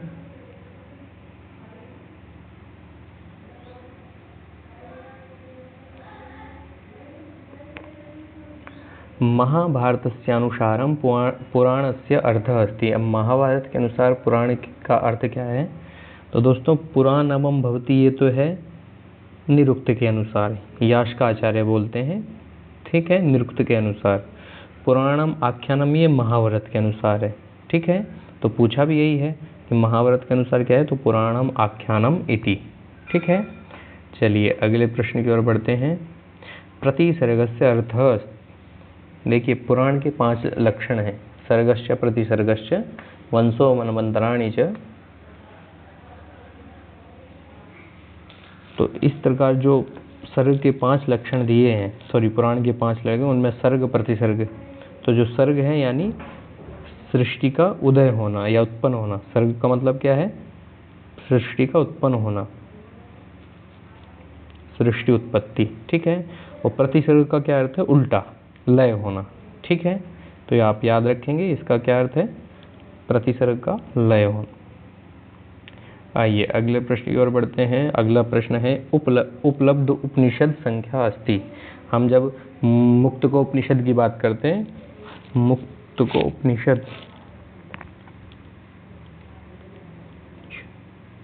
है ना, इसमें उपनिषद, इसमें 108 उपनिषदों की बात की है कि वो वर्तमान में उपलब्ध होते हैं। बाकी एकादश उपनिषद तो हम पढ़ते ही हैं, है ना। ऋग्वेद के ऐत्रेय, ऐसे अथर्ववेद के प्रश्न मुंडक मांडुक्य, सामवेद के कैन उपनिषद, छांदोग्य उपनिषद, यजुर्वेद के बृहदारण्यक उपनिषद। तो कहने का मतलब ये है कि जो 11 तो मुख्य हैं ही, परंतु उपलब्ध उपनिषद की बात करें तो 108 उपनिषदों की बात की गई है। ठीक है, आइए अगले प्रश्न की ओर बढ़ते हैं। यदि यहीं पर ऐसा आता कि मुख्य उपनिषद, तो आप एकादश के साथ भी जा सकते हैं, यानी 11 के साथ। ठीक है, आइए लघुत्रयम् कस्य अंतर्भाव नास्ति। जो लघुत्रयी है वो उसके अंतर्गत कौन नहीं है? जैसे दो है, एक बृहत त्रयी और दूसरा है लघुत्रयी। तो लघुत्रयी में कौन कौन आता है दोस्तों? रघुवंश, मेघदूत और कुमार संभव। और बृहत त्रयी में क्या आता है? किरातार्जुनीयम, शिशुपाल वधम और नैषधीय चरितम। तो ये आप ये भी याद रखेंगे। ठीक है, किरातार्जुनीयम, नैषधीय चरितम और शिशुपाल वधम ये बृहत त्रयी में आएंगे, और आपका रघुवंश, मेघदूत और कुमार संभव ये आएंगे लघुत्रयी में। आइए अगले प्रश्न की ओर बढ़ते हैं। बृहत कथा इत्यस्य कर्ता कः? तो बृहत कथा का कर्ता कौन है? तो इसका कर्ता है गुणाढ्य। ठीक है, अंबिका दत्त व्यास किसके कर्ता हैं? शिवराज विजय, जो कि ऐतिहासिक उपन्यास है शिवराज विजय, जिसकी सबसे प्रसिद्ध पंक्ति कार्यम व साधेयम देहम व पातेयम। ठीक है, इसको आप नोट करें, क्या पता ये प्रश्न पूछ लिया जाए। आइए अगले प्रश्न की ओर बढ़ते हैं। भाष्यस्य अधोलिखितेषु महाभारतस्य उपजीव्यम अस्ति। भाष्य के द्वारा लिखित जो 13 नाटक, उसमें से महाभारत संबंधित कौन सा है? तो अभिषेक नाटकम 4 अंक के रामायण से है। दरिद्र चारुदत्त ये कल्पना मूलक है, चारुदत्त से संबंधित है। प्रतिज्ञा यौगंद्रायण ये उदयन से संबंधित है, उदयन कथा मूलक जो है। और मध्यम व्यायोग ये मैं आपको पहले ही बता चुका हूँ, भीम के विषय में है ना। और भीम कहाँ पर वर्णित है? महाभारत में। तो इस प्रश्न का उत्तर क्या होगा? मध्यम व्यायोग। ठीक है, आइए अगले प्रश्न की ओर बढ़ते हैं। 71वां प्रश्न है दोस्तों, आचार्य मनु कति संस्कारः मन्यते। आचार्य मनु हैं वो कितने संस्कार मानते हैं? तो आप लोग पता है। तो दोस्तों आचार्य मनु कितने संस्कार मानते हैं? तो आचार्य मनु मानते हैं 16 संस्कार। ठीक है, एक मिनट, 16 संस्कार। ठीक है, इसके बाद हम 18 की बात करें तो 18 कौन मानता है? वैखानस। ठीक है, वैखानस नाम के जो ऋषि हैं। ऐसे ही हम व्यास की बात करें तो व्यास भी 16 ही मानते हैं, व्यास महाभारत है ना। यदि हम स्वामी दयानंद की बात करें तो वो भी 16 ही मानते हैं, स्वामी दयानंद। ठीक है, सरस्वती। यदि हम गौतम की बात करें तो गौतम मानते हैं 40। तो आप लोग इनको नोट कर लीजिए, क्या पता इनमें से कौन सा प्रश्न अभी आचार्य मनु के अनुसार पूछा है, यदि गौतम के अनुसार पूछे, ऋषि दयानंद के बारे में पूछे, है ना। एक और है अंगिरा। अंगिरा कितने मानते हैं? अंगिरा मानते हैं दोस्तों 25। तो ये संस्कार के विषय में है, तो इनका आप याद रखेंगे। आइए अगले प्रश्न की ओर बढ़ते हैं। उपनयन कदः कर्तव्य। उपनयन कब करना चाहिए? तो 5वें वर्षे, षष्ठे वर्षे, अष्टमें वर्षे।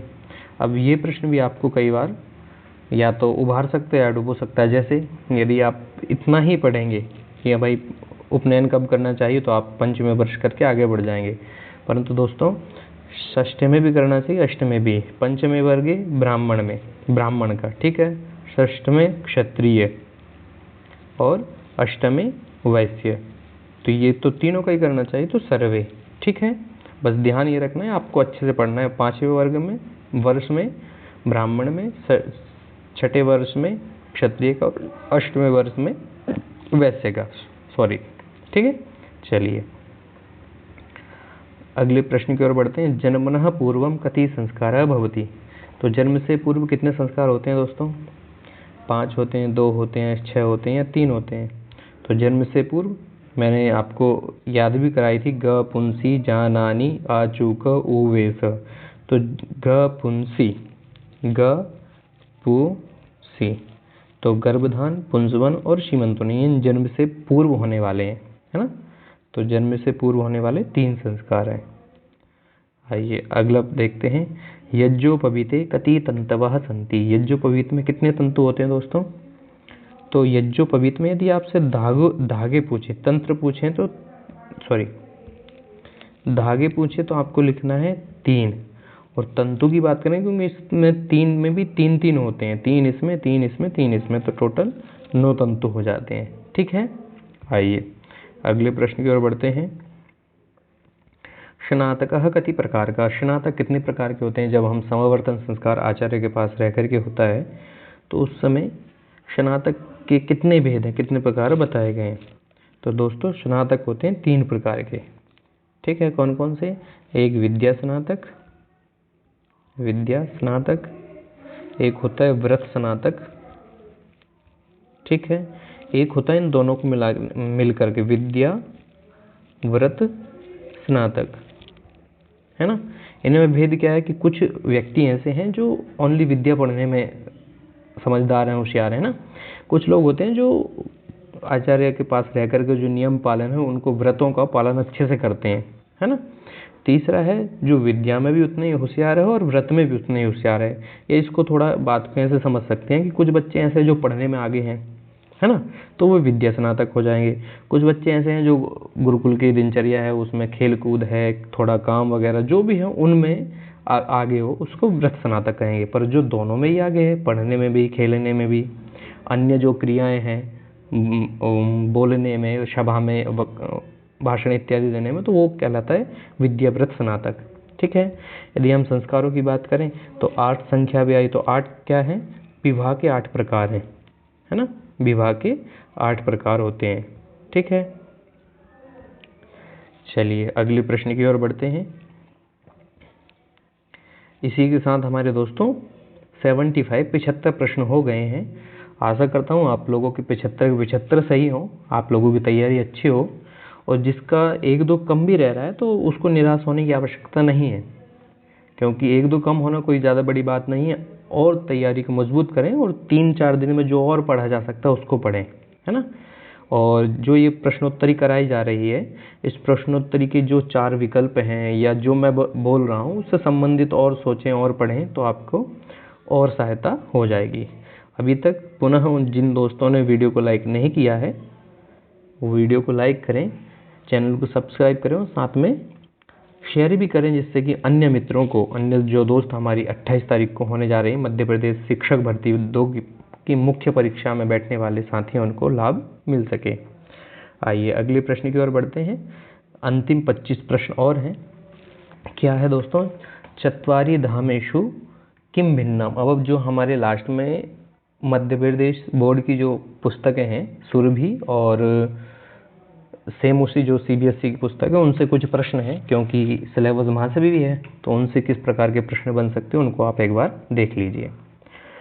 तो यहाँ पर क्या है? चत्वारि धामेषु, चत्वारि धाम नाम का जो पाठ है उसमें चत्वारि धामानि, वहाँ से प्रश्न है। श्रृंगेरी मठम दक्षिण, ये सही है। गोवर्धनम पूर्व दिशा में, ये भी सही है। शारदा मठम ये पश्चिम दिशा में, ये भी सही है। पर ज्योतिर्मठम ये दोस्तों उत्तर दिशा में है। ठीक है, तो यही उन्होंने पूछा है। भिन्नम किम, तो भिन्न घ। ठीक है, आइए अगले प्रश्न की ओर देखते हैं। नर्मदायाः उत्तरे का पर्वतमाला अस्ति। तो नर्मदा के उत्तर में कौन सी पर्वतमाला है ये आपको बताना है ना।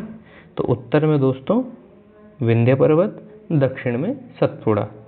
ठीक है, तो ये दोनों विकल्प नहीं है, तो प्रश्न हमारा विंध्य पर्वत ये सही होगा। उत्तर में पूछा, दक्षिण में पूछे तो सतपुड़ा।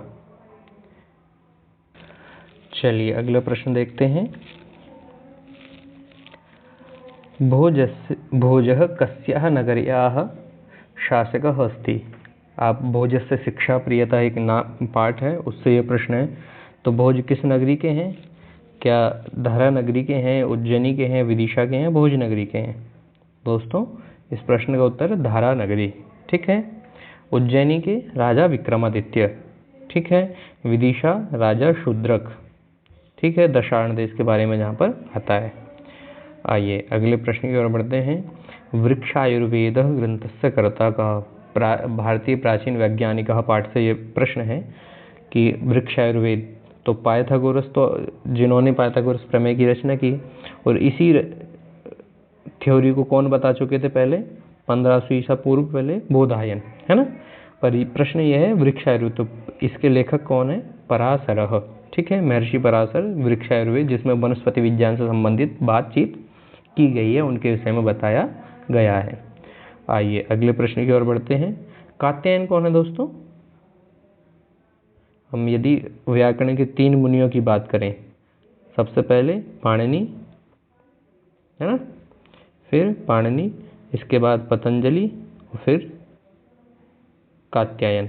इनको ही एक नाम क्या है, दूसरा वररुचि, ठीक है, सॉरी, पहले पे ये, दूसरे पे इन्होंने वार्तिक लिखे, तीसरे पे पतंजलि ने महाभाष्य लिखा है, ठीक है। चलिए अगला प्रश्न देखते हैं। आकाशे तारकम लिंगम, सॉरी पहला तो मैंने बता ही दिया है, खालिस्तान हाटकेश्वरम, खालिस्तान महाकालम, खालिस्तान लिंगम उपासमहे। ये पैटर्न दोस्तों केवीएस ने अपनाया था, और शायद अन्य कई परीक्षाओं में पूछा गया हो कि श्लोक दे दिया और श्लोक में बीच बीच में खालिस्तान दे दिए, आपको भरने हैं। तो इसमें थोड़ा मैंने नयापन लाया है, बस इनको एक लाइन से दे दिया, आपको ये देखना है कि कौन सा किस क्रम से ये भराएंगे। क्या ये वाली लाइन आएगी तारकम पाताले त्रय और मर्त्यलोके, या पाताले तारकम मर्त्यलोके त्रय आएगा, क्रमशः बताना है ना। तो बताइए श्लोक क्या है, आकाशे तारकम लिंगम, एक मिनट, आकाशे तारकम लिंगम, फिर क्या है, पाताले हाटकेश्वरम, मर्त्यलोके महाकालम, लिंगम त्रयम उपासमहे। तो इस प्रश्न का जो उत्तर है वो हमारा विकल्प 4 होगा। आकाशे तारकम लिंगम, पाताले हाटकेश्वरम, मर्त्यलोके महाकालम, त्रयम लिंगत्रयम उपासमहे, तीनों को उपासना करनी चाहिए, ठीक है। चलिए अगले प्रश्न की ओर बढ़ते हैं। वराहमिहिरस्य ग्रंथेषु नास्ति, वराहमिहिर की जब हम पाठ पढ़ते हैं तो उसमें उन्होंने अपने ग्रंथों के विषय में लिखा है या उसमें आता है, तो कौन कौन से ग्रंथ हैं। तो बृहत्कथा आप पढ़ के आए हैं, ये गुणाढ्य की रचना है, और इनको छोड़ करके इन्होंने नास्ति पूछा है, तो ये हमारा विकल्प होगा, पर एक बार और पढ़ लेते हैं। बृहत् संहिता, बृहज्जातकम, पंचचंडिका। मान लो सिद्धांतिका, सॉरी, किसी अन्य तरीके से प्रश्न पूछा जाए तो आप प्रश्नों को हल कर सकें। आइए अगले प्रश्न की ओर बढ़ते हैं। प्रश्न नंबर 82, 82, चित्रकूटम कस्मिन मंडले अस्ति। तो आप जानते हैं चित्रकूटम क्या रीवा मंडले है, निमाड़ी है, टीकमगढ़ है, सतना। तो चित्रकूट है दोस्तों सतना मंडले, ठीक है, किस मंडल में, सतना मंडल में। अहम ओरछा अस्मि, इस पाठ में हम बात कर रहे थे, तो मैंने जो पुरानी जो बुक रही होगी उसके अनुसार बताया टीकमगढ़। अब टीकमगढ़ से ही निमाड़ी अलग हुआ है, तो वर्तमान में निमाड़ी आ रहा है। अब विकल्प जिस हिसाब का आए दोस्तों, उसके हिसाब से आपको उत्तर करना है।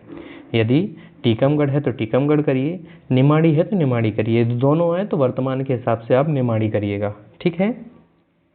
एक मित्र ने मैसेज किया था, वो मैंने देखा उस पर, तो आप लोग भी इसका ध्यान रखेंगे, ठीक है। बाकी चित्रकूट कहाँ है, सतना मंडल में, सतना जिले में। चलिए आइए अगले प्रश्न की ओर बढ़ते हैं। रामघट्टः कस्याः तटे अस्ति, जो रामघाट है ये किस नदी के तट पर है, क्या नर्मदा पर है, वेत्रवत्या पे है, क्षिप्रा पे है, मंदाकिनी पे है। तो दोस्तों नर्मदा पर जो जो घाट हैं, आप एक बार नर्मदा के उनको सबको लिख लीजिएगा। महेश्वर जो जो नगर आ रहे हैं, होशंगाबाद में जो है उस सेठानी घाट है। कौन सा घाट है, नर्मदा पर जो होशंगाबाद में सेठानी घाट, ठीक है। जबलपुर में क्या है, भेड़ा घाट। तो नर्मदा के जितने घाट हैं उनको आप लिख लीजिएगा। वेत्रवती ये विदिशा जनपद से के पास से निकलती है ना। और क्षिप्रा नदी ये उज्जैन में है, और मंदाकिनी, तो रामघाट जो है मंदाकिनी नदी के तट पर आता है, ठीक है। चलिए चित्रकूट जब पाठ पढ़ते हैं वहाँ पर उसी पाठ में इनका वर्णन मिलता है। आइए अगले प्रश्न की ओर देते हैं। मध्य प्रदेशस्य जीवनदायिनी अस्ति, क्या मध्य प्रदेश से जीवनदायिनी क्या चरणवती है, चरणवती यानी चंबल नदी, ठीक है। रेवा है, क्षिप्रा है, वेत्रवती। वेत्रवती का मतलब बेतवा।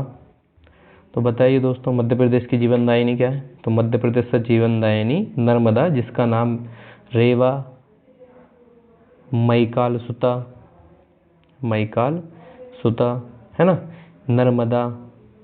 तो कई सारे नाम हैं, आप सबको याद रखें जब तक परीक्षा है, पूरी तैयारी रखें जैसे भी आपको समझ में आए ना। आइए अगले प्रश्न की ओर बढ़ते हैं। बिना अक्षर ज्ञानी न कह विद्वान भवितुम अर्हति। बिना अक्षर ज्ञान के कौन विद्वान होना चाहता था? क्या देवराज था, तपोदत्त था, देवराज था, कोई मूर्ख है या कोई ब्रह्मचारी है? तो दोस्तों जब हम पाठ पढ़ते हैं सिक्ता सेतु, वहाँ पर आया एक पंक्ति, नास्ति भावो मूर्खाणाम। वो पंक्ति भी आप याद रखें, क्योंकि वो पंक्ति ऐसी लगती है जैसे किसी ग्रंथ की है, उत्तरामचरित में एक दो जो हम पे लगा हुआ है अभिज्ञान शाकुंतल, परंतु वो पंक्ति है सिक्ता सेतु पाठ से। और ये जो कहा है बिना अक्षर ज्ञान है, तो बिना अक्षर ज्ञान के तपोदत्त विद्वान बनना चाहता था, जिसको शिक्षा देने के लिए देवराज आते हैं और सिक्ता सेतु बालू से पुल का निर्माण करते हैं। तब वो तपोदत्त बोलता है नास्ति भावो जगति मूर्खाणाम, जगति नास्ति भावो जगति मूर्खाणाम। ठीक है, आइए अगले प्रश्न की ओर बढ़ते हैं। प्रश्न नंबर 86, विचित्रा का विचित्र क्या है? तो विचित्र साक्षी। अब जो प्रश्न को सही नहीं समझेंगे वो इस प्रश्न को लगा करके आगे बढ़ जाएंगे, है ना, और वहीं नंबर कट जाएगा, क्योंकि विचित्र साक्षी पाठ है। क्या है? विचित्र साक्षी। परंतु यहाँ पूछा है विचित्रा का। विचित्रा का तो आप उसी पाठ को पढ़ेंगे तो वहाँ पर आया है विचित्रा दैव गति। ठीक है, क्या है? विचित्र दैव गति। आइए अगले प्रश्न की ओर बढ़ते हैं। पर्यावरणम पदे कह संधि। पर्यावरण पद में कौन सी संधि होगी? क्या गुण होगी, वृद्धि होगी, यण होगी या दीर्घ होगी? तो परि प्लस आवरणम, है ना, और ई के स्थान पर यह हो रहा है, इसका मतलब यण संधि। ठीक है, ये जुड़ने के बाद क्या बन गया? पर्यावरणम। ठीक है, सूची पर्यावरणम नामक पाठ से ये प्रश्न पूछा गया है। अब गुण संधि का सूत्र क्या है दोस्तों? एक तो है संधि और एक है संज्ञा या संज्ञा। तो संधि है आद्गुणा, संधि है अधिंगुणा। वृद्धि संधि, संधि पूछा है मैंने वृद्धि रेची। ठीक है, यदि संज्ञा की बात करें तो वृद्धि राधैच। यण संधि इको यण अची। ठीक है, दीर्घ संधि तो अकह सवर्णे दीर्घ। चलिए अगले प्रश्न की ओर बढ़ते हैं। प्रश्न नंबर 88, शेमुषी इत्यस्य शब्दस्य को अर्थ है। जो शेमुषी आप पे पाठ लगा, पुस्तक लगी हुई है, उसमें जो शेमुषी शब्द है इसका क्या अर्थ है? तो प्रज्ञा है, बुद्धि है, धी है। तो दोस्तों चारों ही एक ही अर्थ में आते हैं, इसलिए इस प्रश्न का उत्तर होगा विकल्प घ सर्वे, है ना। ये प्रश्न आए तो आप इसके लिए भी तैयार रहें। सुरभि क्या है? चलिए एक प्रश्न और पूछ लेता हूँ। सेम उसी मैंने बता दिया, सुरभि आप बताएंगे, कमेंट बॉक्स में लिखेंगे सुरभि का क्या अर्थ है। ठीक है, आइए आधार कतिविधा या आधार कथिधा। आधार कितने प्रकार के होते हैं? तो दोस्तों आधार त्रिधा, आधार 3 प्रकार के होते हैं। अभिव्यापक, औपश्लेषक और तीसरा क्या है? तीसरा दोस्तों वैशेषिक। ठीक है, विषयिक। तो तीनों प्रकार के आधारों का आपको पता होना चाहिए। ठीक है, चलिए जैसे औपश्लेषिक जो है उसका अर्थ है कटे आस्ते है या स्थल्याम पचती। ठीक है, वैषयिक जो है उसका है विषय में जो है तो मोक्षे इच्छा अस्ति, है ना। अभिव्याख्या में सर्वस्मिन वायु अस्ति, सर्वस्मिन आत्मा अस्ति, सर्वस्मिन परमात्मा अस्ति। इस तरह से प्रश्न विकल्प बन सकते हैं। ठीक है, आइए अगले प्रश्न की ओर बढ़ते हैं। आज का 90वां प्रश्न, यक्षस्य शापस्य अवधि। ये यक्ष जो था उसके शाप की अवधि क्या थी? तो यक्ष की हम शाप की अवधि की बात करें, क्या 1 मास है, 8 मास है या 1 वर्ष है अथवा चतुर्मास है? तो दोस्तों यक्ष की शाप की अवधि थी 1 वर्ष, जिसमें से वो 8 महीने बिता चुका था और 4 महीने बचे हुए थे, है ना। जो चौमासा है वर्षा ऋतु का काल है, मेघ को देखता है, तो 4 महीने उसके बचे हुए थे। ठीक है, 1 वर्ष की अवधि थी, 8 बिता चुका था, 4 बचे हुए थे। चलिए अगला प्रश्न, फिर महाकाव्यस्य विभाजनम केषु भवति। जो महाकाव्य होते हैं उनका विभाजन किस में होता है? क्या अंकों में होता है, उच्छ्वासों में होता है, सर्गों में होता है या अध्यायों में? तो हम ये महाकाव्य जितने भी देखते हैं, जैसे रघुवंश हो गया, आपका कुमार संभव हो गया है, किरातार्जुनीयम हो गया, शिशुपाल वध हो गया, नैषधीय चेतम, तो ये सभी सर्गों में विभक्त हैं, है ना। जैसे हम रघुवंश की बात करें तो 19 सर्ग, कुमार संभव की बात करें तो 17 सर्ग, शिशुपाल वध की बात करें तो 20 सर्ग, नैषधीय चेतम की बात करें तो 22 सर्ग, ठीक है। किरातार्जुनीयम की बात करें तो 18 सर्ग, तो सभी सर्गों में विभक्त हैं। आइए अगला प्रश्न देखते हैं। भारतीय परंपरायाम वेदो अस्ति। भारतीय परंपरा में वेद क्या है? पौरुषेय है, अपौरुषेय है, पौरुषेय है, यंत्र स्वरूपम है या पुराणम है? तो भारतीय परंपरा में वेद अपौरुषेय, यह दर्शन से भी हो सकता है और वेदों से संबंधित भी प्रश्न हो सकता है, ठीक है, कि वेदों किसी पुरुष ने नहीं किया है, अपौरुषेय वेदवाणी है। आइए कल्पसूत्रम कतिविधम। जो कल्पसूत्र हैं वो कितने प्रकार के होते हैं? तो कल्पसूत्रम चतुर्विधम, ठीक है। पंचविधम किम? तो कर्माणि पंचविधम, उत्क्षेपण, अवक्षेपण, आकुंचन, प्रसारण, गमनानि पंचकर्माणि, ठीक है। नवद्रव्याणि, 9 क्या है? द्रव्य। सप्तपदम सप्तविधम पदार्थ, 7 प्रकार के पदार्थ होते हैं या 7 पदार्थ होते हैं, ठीक है। आइए अगला प्रश्न है, कारकम न भवति। इनमें से कारक कौन सा नहीं होता है? तो कर्ता भी कारक है, कर्म भी कारक है, करण भी कारक है, परंतु संबंध नहीं है। कर्ता में प्रथमा होती है, कर्म में द्वितीया होती है और करण में तृतीया होती है। संबंध जो हम बात करते हैं यहाँ पर षष्ठी विभक्ति होती है, शेषे षष्ठी, है ना, षष्ठी शेषे सॉरी, परंतु इसको कारक नहीं माना जाता क्योंकि इसका क्रिया के साथ साक्षात संबंध नहीं होता है। आइए अगला प्रश्न देखते हैं 95। सेवित, सुभाषितानि से ये प्रश्न है। सेवितव्यो डैश डैश फलच्छाया समन्वितः। तो क्या होगा दोस्तों? सेवितव्यो महाधर्म, सेवितव्यो महाकर्म, सेवितव्यो महावृक्ष या सर्वे। तो दोस्तों सेवितव्यो महावृक्ष, ऐसे हमें महान वृक्ष की सेवा करनी चाहिए। फलच्छाया समन्विता, फल मिलेगा, छाया मिलेगा या कुछ नहीं मिलेगा तो उसके नीचे बैठने को तो अवश्य ही फल मिलेंगे, छाया मिलेगी ना।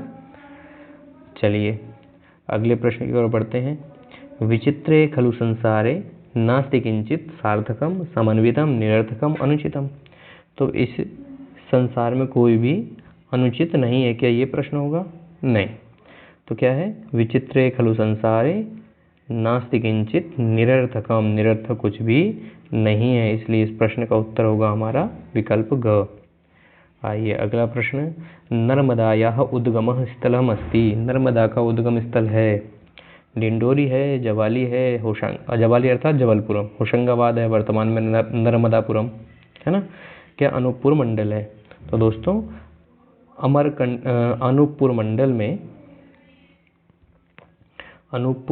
में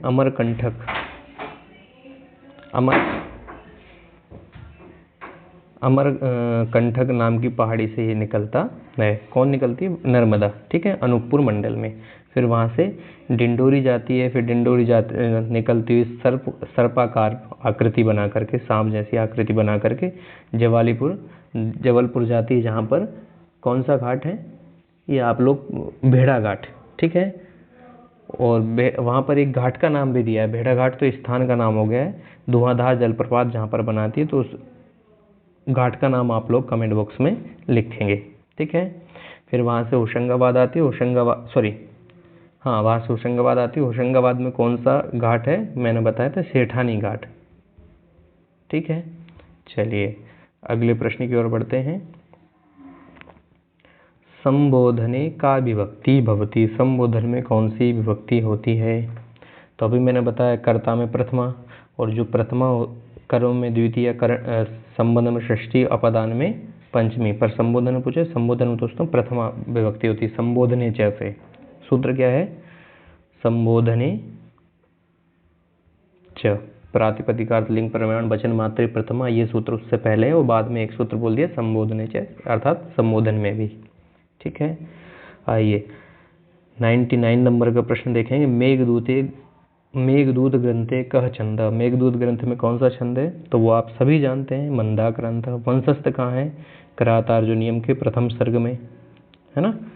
और भी 2 छंद और हैं, एक पुष्पिताग्र, एक मालिनी। ठीक है, अनुष्टुप किसमें है? उत्तररामचरितम का जो मंगलाचरण है, इदम कविभ्य पूर्वे नमो वाकम प्रशास में है ना। शिखरणी कहाँ पे है? तो शिखरणी का प्रयोग बहुभूति को शिखरणी का भी कहा जाता है, बहुभूति में बहुत शिखरणी छंद का प्रयोग किया गया है ना। चलिए अंतिम प्रश्न देखते हैं दोस्तों। आज हम 100 प्रश्नों को 60 और 20-25 लगभग 85 मिनट में हमने 100 प्रश्नों को देखा है। और अंतिम प्रश्न क्या है? कालिदासस्य महाकाव्य द्वयम किमस्ति। तो कालिदास के जो महाकाव्य 2 हैं कौन कौन से हैं? ये तो दोस्त रघुवंश, कुमार संभव, मेघदूत, ऋतुसंहार, विज्ञान शाकुंतलम, विक्रमोर्वशीयम, मालविकाग्निमित्रम या मेघदूत। तो ये सभी हैं। अभी रघुवंश और कुमार संभव ये महाकाव्य हो गए दोस्तों। मेघदूत और ऋतुसंहार ये खंड काव्य हो गए, या अथवा दूसरा नाम गीति काव्य है ना। खंड काव्य कहें अथवा गीति काव्य। ठीक है, अभिज्ञान शाकुंतलम और ये तीनों ये हो गए इनके नाटक। चलिए आशा करता हूँ दोस्तों वीडियो आपको पसंद आया होगा। कम समय में मैंने आपको ज़्यादा कंटेंट देने का प्रयास किया है। आपकी परीक्षा 28 तारीख को है। परीक्षा के लिए पुनः आपको बहुत बहुत शुभकामनाएं। आपको इस वीडियो से भी लाभ मिले। साथ ही वीडियो को आप लोग लाइक करें, शेयर करें, चैनल को सब्सक्राइब कर लें, जिससे कि और जितनी वीडियो हैं प्लेलिस्ट बनाई हैं, समय प्लेलिस्ट बनाई गई है, जो समय कम है और मैंने सभी वीडियो लगभग छोटी छोटी बनाई हैं, तो एक बार उन सबको आप देखें और अपनी तैयारी को मजबूत करें। मेरी कोशिश ये रही थी कि ये जो प्रश्न हैं वो आपको संभावित हो सके, और बाकी तो कुछ इसमें प्रीवियस ईयर भी पेपर हैं के प्रश्न हैं, जिससे कि आपकी तैयारी और मजबूत हो सके, है ना। मिलते हैं दोस्तों फिर एक नई वीडियो के साथ। कोशिश करूँगा कि आपको इस प्रकार का एक प्रश्न पेपर और बनाया जा सके। व्यस्तताएँ बहुत हैं, परंतु कोशिश मैं कर सकता हूँ, है ना। और इससे जो भी आपको लाभ मिला है उसको कमेंट बॉक्स में आप अपना फीडबैक अवश्य दें। साथ ही वीडियो को लाइक करें, शेयर करें और चैनल को सब्सक्राइब करें। मिलते हैं पुनः नई वीडियो के साथ। नमो नमः, धन्यवाद।